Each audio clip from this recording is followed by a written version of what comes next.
Mesdames, Messieurs, les journalistes de Kivu Morning Post ont choisi ces moments pour faire des échanges sur les questions d'actualité avec vous. Aujourd'hui, nous serons avec notre compagnon de tous les jours, Ronelin Tibonera. Bonjour et bienvenue.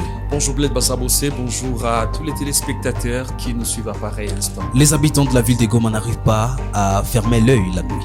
Cette fois-ci, c'est le quartier Ndosho qui est dans le viseur des hommes en uniforme, qui est ces Congolais acquis d'être des militaires appartenant à la nation congolaise. Vous allez suivre quelques habitants du quartier Ndosho dans cette rubrique Actualité du jour. Également, il y a cacophonie sur la mission de l'EAC.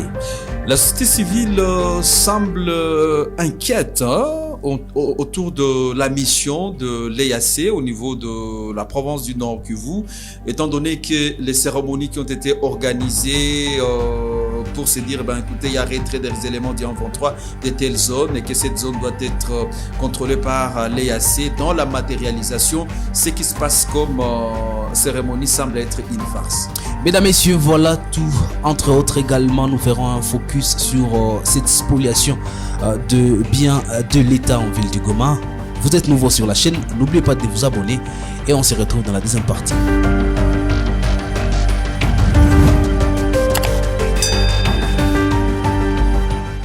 Commençons cette rubrique d'actualité du jour, Ronelin Tibonera. Nous sommes au quartier Ndosho où des populations n'arrivent pas à passer ou à fermer l'œil la nuit parce qu'il y a deux personnes en bien tenue qui déstabilisent cette population. Alors, il faut parler que cette situation est vécue aux environs des 19h dans plusieurs avenues.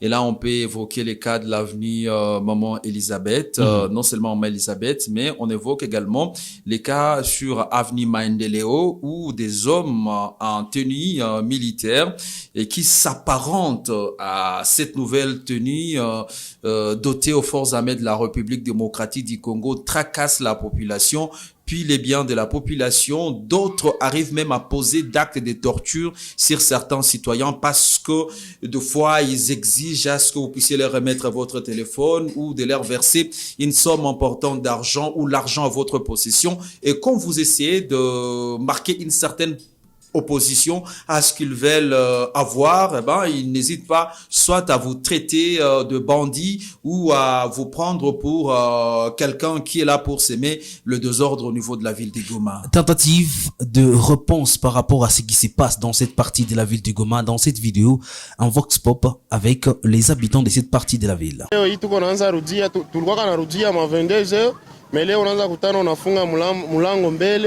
Na unakutana uko na baklian parce que mimi nafanya activité ya bivette ni mini bivette mimi nakosa ni warudiaka 22h mais leo niko naanza funga mbio à 19h directement boga inakuwa mumie na mimi naanza angalia kisi ya kurudia naweza kwa niko na baklian na mimi nabafukuza mbio mbio parce que hewa ya inchi iko mbaya. Ouais, sécurité ko di na bitu ya mingi sana. Premièrement dû ya manque ya boulot ya ba jeune na mauvaise volonté ya ba jeune.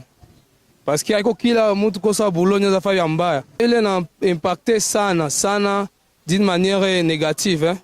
Parce que ça hakuna sécurité c'est aujourd'hui à 22h. Message à partir du gouvernement kujikaza tu ba renforcer sécurité moi ma quartier yetu pour que kila kitu kijidévelopper. Zamani tulikuwa tunarudia ma 17h, leo hii ma 16h, ma 15h unakutana watu wako wanarudia munyumba na kurudia munyumba na watu wako wanaokopa tu namna gani siwe kama butakucha ama kama bitakuwa namna gani. Ndio mara mingi sana kufuatana na ginzi watu wako wanakufa. Ulisikia namna gani ndugu moja walimuua hapa Kusebeka na wengine waliwaua huku Yulu Kajede mwa ile security tu ya vile tu donge watu wanakosa namna gani boga inakuwa ya mingi kwa watu. Yenyewe naambia gouvernement bajikaze baone namna gani wanaweza tufanyizia insécurité mwingine kusudi tuone namna gani population inaweza kuwa inatafuta chakula ya kulisha watoto na watoto kuingia kwa masomo. Revenons dans cette rubrique actualité du jour pour parler de cette situation. Le tierce personne qui pille et qui spolie les certains biens de l'État congolais. Ronelin Tibonera, ça se passe à Goma.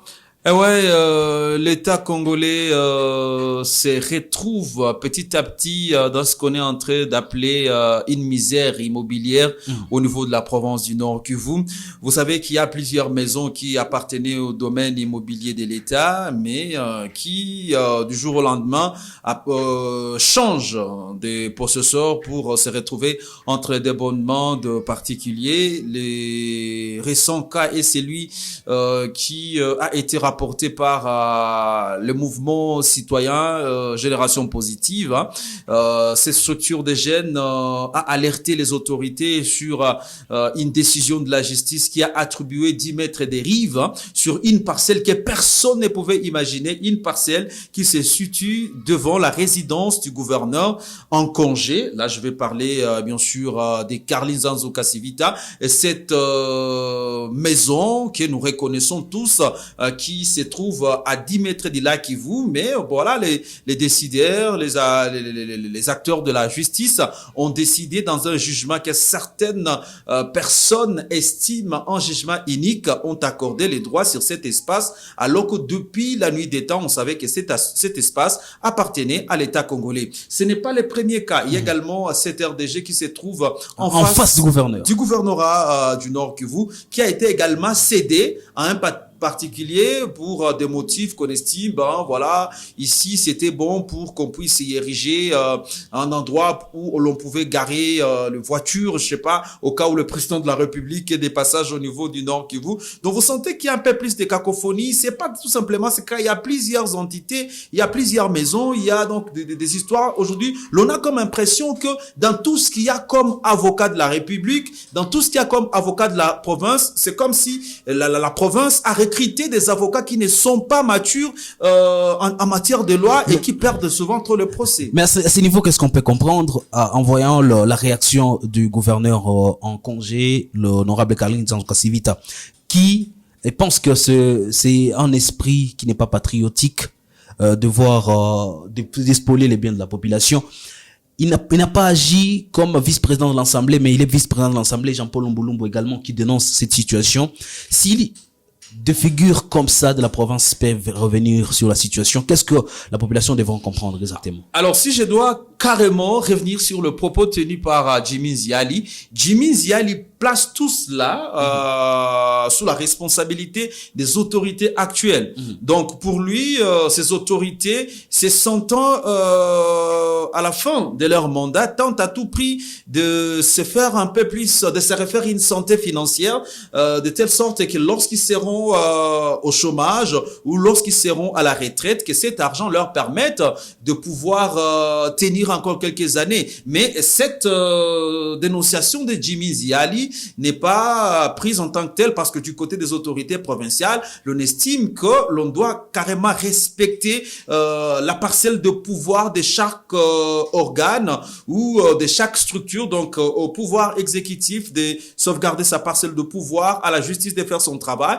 Et donc si ces jugements sont rendus, c'est pour les autorités actuelles une façon de prouver que la justice est indépendante et que si l'État a pris arbitrairement les biens d'autrui, il est grand temps que l'État puisse être responsable de ses actes. Et puis, nous allons parler de cette question de la force régionale, la société civile qui a fait un communiqué. Alors là, c'est tout un autre chapitre qui vient de s'ouvrir parce que déjà ce mercredi, il était prévu une grande rencontre entre le ministre de la Défense de la région. Quand je parle de la région, je parle donc de l'East African Community, où il était, où à l'ordre du jour figurait cette volonté de valuer les mandats parce que le mandat de l'EAC est arrivé à terme. Il était question donc pour ces ministres d'évaluer qu'est-ce qui a été fait et quels sont les défis auxquels on a été confronté. Et comment on peut envisager l'action de la force si et seulement si il y avait prolongation. Malheureusement, à l'annonce de cette réunion, il a suffi quelques minutes pour que voilà, l'on dise écoutez, la réunion est reportée. Malgré ces reports de la réunion, il y a des structures, il y a des personnalités politiques telles que par exemple Jean-Paul Mbulumbu qui lui estime que au vu du discours qui a été tenu le week-end par le président rwandais Paul Kagame, il y a plus espoir, ou ça vaut plus la peine de compter sur cette force, parce que c'est lui qui est considéré comme étant le parrain à montrer son vrai visage. Alors, du côté de la société civile, on s'inscrit dans cette dynamique de Lumbu Lumbu, où dans un communiqué de presse qui a été publié ce mercredi dans l'après-midi, la société civile demande au président de la République et au premier ministre Sama Lukonde d'éclairer la population congolaise sur le mandat exact de cette force internationale, parce que quand ça réunit, ou cette force régionale qui compte un certain nombre de pays de l'East African Community, la société civile ne comprend plus rien, parce que l'EAC est arrivé. L'EAC disait, bon, écoutez, nous allons faire en sorte que ces éléments qui occupaient certaines entités puissent quitter dans ces entités. À la seule ou à la surprise générale de ces animateurs, aujourd'hui, il y a une certaine cohabitation entre les éléments de l'EAC et le rebelle du 123, que ce soit à Kiwanja, que ce soit à Bunagana, que ce soit à Kibumba, les éléments qui annonçaient les retraits, donc le 123. Chose que dénonçait la société civile, là, par exemple à Nyiragongo. Alors, cette société civile se demande exactement, est-ce que le pays est en train d'aller petit à petit dans ce que les gens craignent comme étant une voie vers la balkanisation? Est-ce que c'est vers la scission des terres congolaises où l'on est en train de se diriger petit à petit? Autant d'idées, autant de questions font mal aujourd'hui dans les cerveaux des animateurs de la société civile, et ils veulent voir les autorités congolaises prendre le courage et dire à la population qu'est-ce que l'EAC est venu faire exactement en République démocratique du Congo. Comment vous jugez l'opportunité de ces mandats de la force de l'EAC? Mesdames, Messieurs, laissez votre point de vue en commentaire. Et c'est la fin de l'actualité du jour. Merci à vous de l'avoir suivi.